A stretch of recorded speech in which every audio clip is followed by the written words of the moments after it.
કેમ છો? સ્વાગત છે આપ સર્વેનું મારા કિચનમાં. આજે હું એક નવી જ રેસીપી લઈને આવીશું આપની સામે. આજે આપણે બનાવીશું મગની દાળનો શીરો. ચાલો બનાવીએ મગની દાળનો શીરો.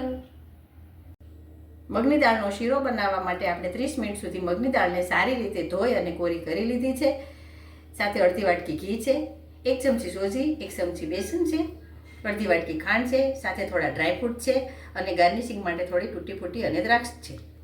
દાળ મેં પલાળી હતી, એને મિક્સરમાં ગ્રાઇન્ડ કરી લીધી છે. કઢાઈ મૂકી છે અને એમાં 3 ચમચી ભરીને ઘી નાખ્યું છે. હવે એમાં આપણે 1 ચમચી સોજી નાખવાની છે. 1 ચમચીનું માપ જ છે. 1 ચમચી ભરીને મેં બેસન નાખ્યું છે.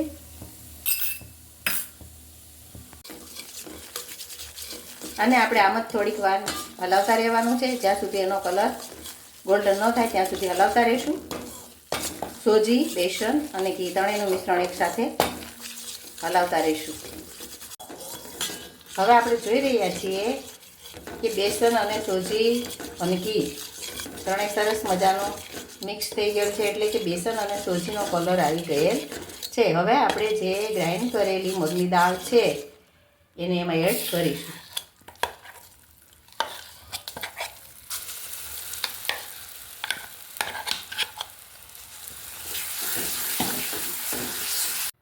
હવે આપણે જે વાટકીમાં દાળ પલાળી હતી 1 વાટકીનું માપ લઈને એને ડબલ આપણે પાણી નાખીશું. તો અહીં મેં 2 વાટકી પાણી લીધું છે અને 1.5 વાટકી ખાંડ લીધી છે.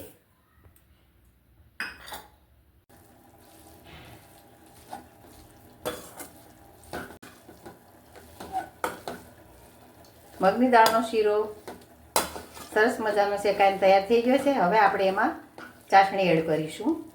સાઈડમાં બનાવી નાખી છે.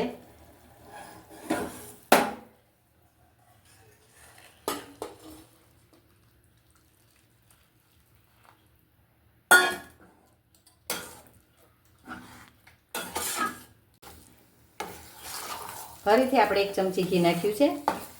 ઘી જેટલું નાખશું એટલો શીરો સરસ થશે.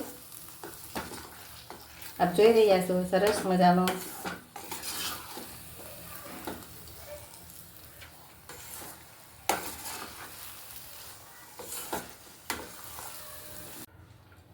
આપણો શીરો હવે તૈયાર થઈ ગયો છે.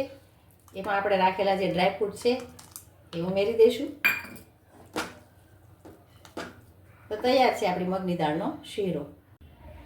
તો તૈયાર છે આપણો ગરમા ગરમ અને ટેસ્ટી હેલ્ધી એવો મગની દાળનો શીરો. જો તમને મારી આ રેસીપી ગમી હોય તો લાઈક કરજો અને મારી ચેનલને સબસ્ક્રાઈબ કરજો. આવજો.